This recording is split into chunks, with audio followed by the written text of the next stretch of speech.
Welcome to This Explainer. Today, we're breaking down a truly monumental opening match for the 2026 FIFA World Cup. Argentina just delivered a massive 3-0 victory over Algeria right in Kansas City. But, we aren't just looking at the final score today. We're going to dive deep into the tactical masterclass that completely dismantled a stubborn defense, look at the shifting psychological mindset of this squad, and of course, talk about the historic individual milestones that made this match instantly unforgettable for literally any football fan. The atmosphere was absolutely electric, and honestly, the implications for the rest of the tournament, they're huge. But before we get into the heavy tactical breakdowns and all the on-pitch action, we really need to ground ourselves in the sheer historical weight of what we just watched. As the players walked out of the tunnel, the broadcast completely hit the nail on the head with a line that kind of sets the thesis for our whole analysis here. He transcends time. His 200th cap, his 6th World Cup.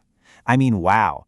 Those words carry a unique gravity, don't they? They frame this incredible narrative of endurance and sustained brilliance that we're going to explore in detail as we unpack this victory. All right, Part 1, Defending the World Cup title. So any supporter of this team acutely remembers the suffocating anxiety of their 2022 opener. That shocking, jarring loss to Saudi Arabia that immediately put their backs against the wall. The psychological weight of coming into a tournament as the reigning champ can often paralyze a squad, right? It leads to tentative, fearful football. But the contrast here in 2026 is just staggering.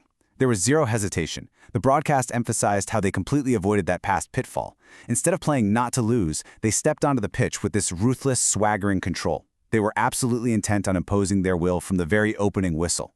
They didn't just want to survive this first match, they wanted to begin their title defense by sending a definitive, loud warning shot to every single other contender in the bracket. And that swagger was evident the literal second the whistle blew.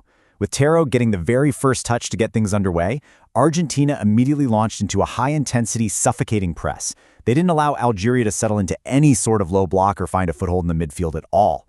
By dictating the tempo so aggressively right out of the gate, they established a relentless rhythm that just starved their opponents of possession. This wasn't just a 3-0 win, it was a methodical, tactical dismantling. Securing a shutout victory with such overwhelming territorial dominance, that proves for sure that this squad hasn't lost even an ounce of their hunger. Moving on to Part 2, Messi transcends time. Reaching 200 international caps is a number that almost defies comprehension in modern football. To truly grasp what this requires, you have to think way beyond just the matches themselves. This represents 2 straight decades of grueling transatlantic flights, adapting to wildly different managerial systems and constantly evolving tactical landscapes. It means surviving thousands of aggressive tackles from defenders who are just desperate to make their mark.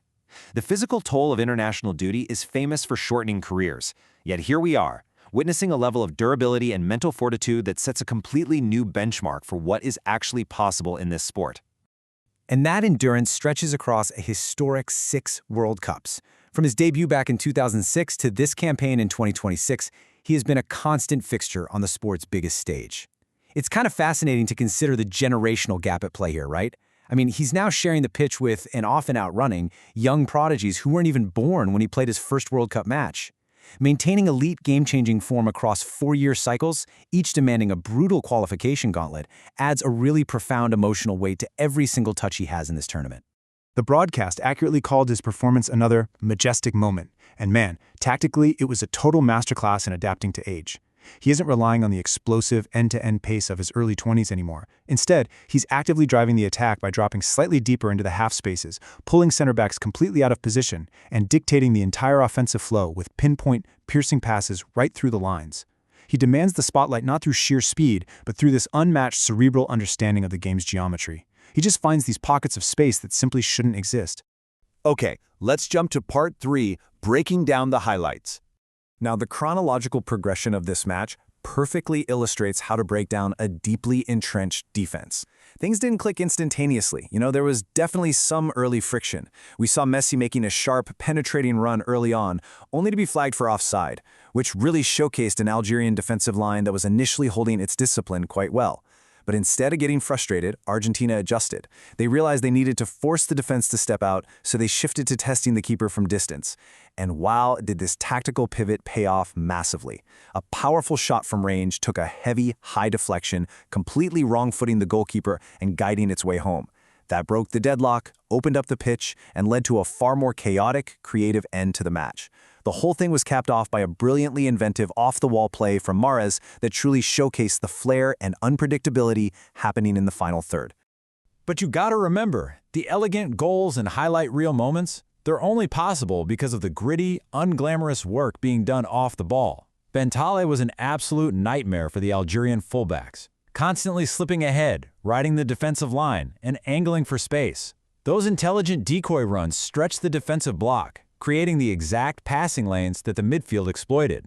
And right in the center of the park, it was an absolute physical battle. Martinez was the engine room. He was aggressively pushing the attack and absorbing immense physical punishment. Watching him tangle in the midfield and get swiped by Sidahan highlighted exactly what it takes to win at this elite level. You absolutely need that aggressive, combative foundation to allow your creative players to shine.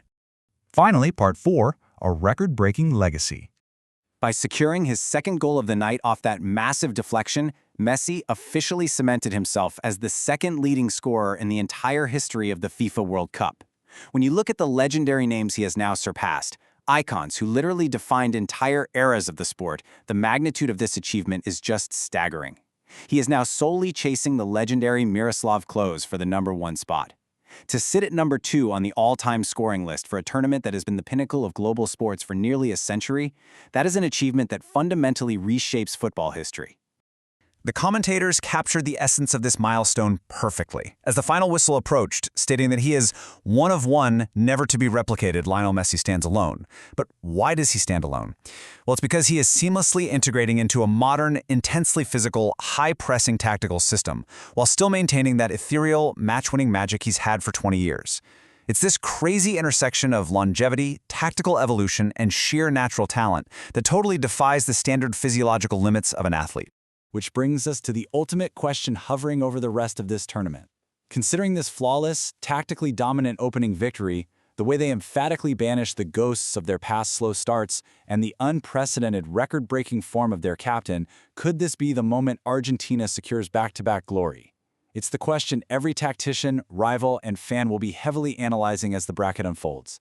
Thank you so much for joining me for this explainer. I absolutely cannot wait to see how the rest of this incredible tournament plays out.